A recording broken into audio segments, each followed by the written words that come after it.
पौराणिक मान्यता के अनुसार प्राचीन समय में एक बार की बात है। सभी नवग्रह जो कि सूर्य, चंद्र, मंगल, बुध, बृहस्पति, शुक्र, शनि, राहु और केतु है, उनमें इस बात को लेकर विवाद छिड़ गया कि हम सभी में सबसे बड़ा कौन।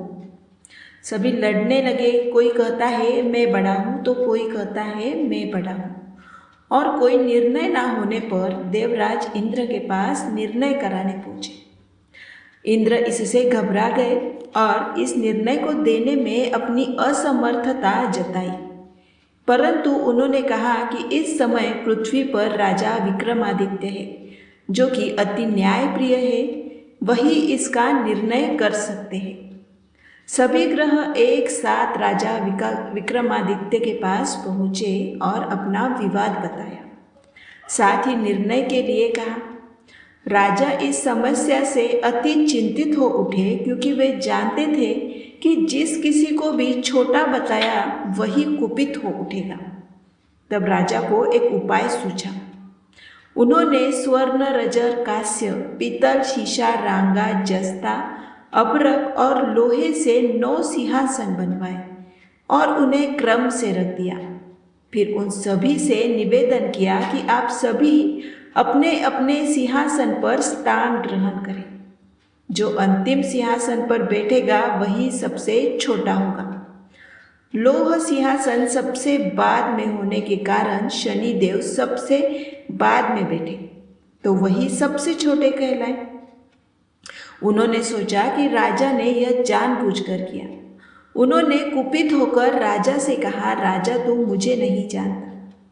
सूर्य एक राशि पर 1 महीना, चंद्रमा 2.25 महीना, मंगल 1.5 महीना, बृहस्पति 13 महीना व बुध और शुक्र 1-1 महीने तक विचरण करते हैं, परंतु मैं 2.5 साल तक रहता हूँ। बड़े बड़ों को मैंने विनाश किया है।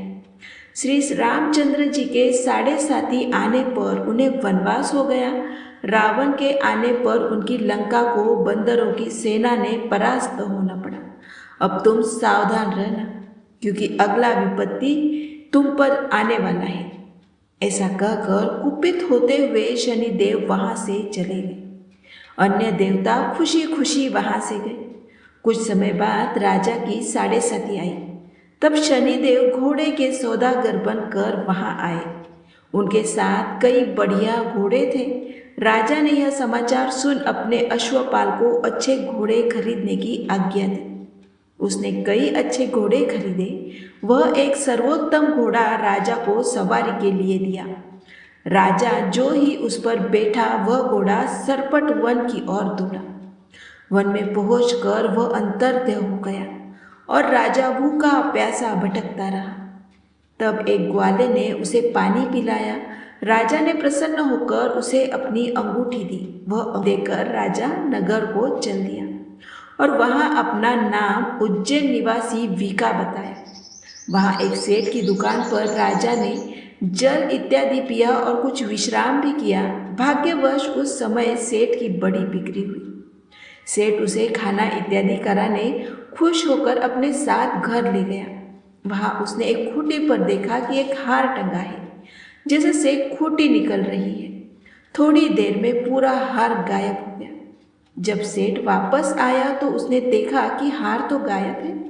उसने समझा कि वीका ने उसे चुराया है।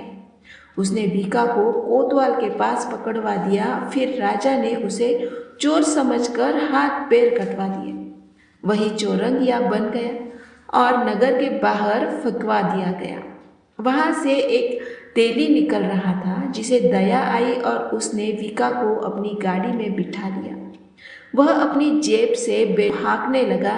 उस समय तक राजा की शनि दशा समाप्त हो गई। वर्षा काल आने पर वह मल्हार गाने लगा। तब वह जिस नगर में था, वहाँ की राजकुमारी मनभावनी को वह मल्हार इतना भाया कि उसने मन ही मन प्रण कर लिया कि उसे उस राग गाने वाले से ही विवाह करेगी। उसके दासी को उस मल्हार गाने वाले को ढूंढने के लिए भेज दिया। दासी ने बताया कि वह चौरंगिया है, परंतु राजकुमारी नहीं मानी। अगले दिन से वह इस बात को लेकर अनशन पर बैठ गई कि विवाह करेगी तो उसी से। उसे बहुत समझाने पर भी जब वह न मानी तो राजा ने उस वीका को बुलावा भेजा और विवाह की तैयारी करने को कहा। फिर उसका विवाह राजकुमारी से हो गया। तब एक दिन सोते हुए स्वप्न में शनिदेव ने राजा से कहा, राजन, देखा तुमने मुझे छोटा बताकर कितना दुख झेला। तब राजा ने उससे क्षमा मांगी और प्रार्थना की, है शनिदेव, जैसा दुख मुझे दिया है किसी और को ना देना। शनिदेव मान गए और कहा कि जो कोई भी मेरी कथा सुनेगा और व्रत करेगा उसे मेरी दशा में कोई दुख ना होगा। जो नित्य मेरा ध्यान करेगा और चींटियों को आटा डालेगा उसके सारे मनोरथ पूर्ण होंगे। साथ ही राजा को हाथ पैर भी वापिस दिए। प्राण खुलने पर राजकुमारी ने देखा तो वह आश्चर्यचकित रह गई। विका ने उसे बताया कि वह उज्जैन का राजा विक्रमादित्य है। सभी अत्यंत प्रसन्न हुए। सेठ ने जब सुना तो वह क्षमा मांगने लगा। राजा ने कहा कि वह तो शनिदेव का कोप था, इससे किसी का दोष नहीं है। सेठ ने फिर भी निवेदन किया कि मुझे शांति तभी मिलेगी जब आप मेरे घर चलकर भोजन करेंगे। सेठ ने अपने घर नाना प्रकार के व्यंजनों से राजा का सत्कार किया।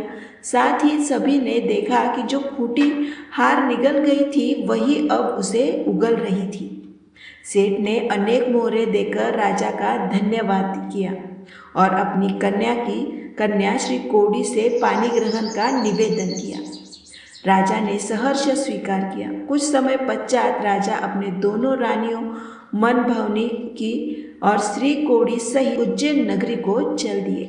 वहाँ पूर्वसियों ने सीमा पर ही उनका स्वागत किया। सारे नगर में दीप जलाए गए और खुशियाँ मनाई गई।